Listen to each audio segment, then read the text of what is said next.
2026 சட்டமன்ற தேர்தலில் புதுச்சேரியில் கூட்டணி ஆட்சி அமைப்போம் என முதலமைச்சர் ரங்கசாமி தெரிவித்துள்ளார். என்ஆர் காங்கிரஸ் கட்சியின் 15வது ஆண்டு விழா கிழக்கு கடற்கரை சாலையில் உள்ள அக்கட்சியின் தலைமை அலுவலகத்தில் நடைபெற்றது. இதில் கட்சியின் தலைவரும் புதுச்சேரி முதலமைச்சருமான ரங்கசாமி கலந்து கொண்டு கட்சிக் கொடி ஏற்றி தொண்டர்களுக்கு இனிப்பு வழங்கினார்.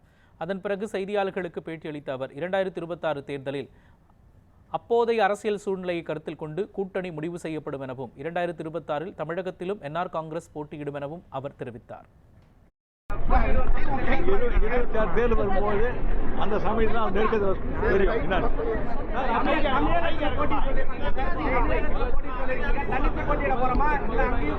அதுவும் அந்த அரசியல் சூழல் எப்படி இருக்கோ அதுக்கு தகுந்த மாதிரி இருக்கும். தமிழகத்திலும் போட்டியும் மற்ற கட்சிகள் அந்த நேரத்தில் எப்படி இருக்கும் சூழ்நிலை அதுக்கு தகுந்த மாதிரி.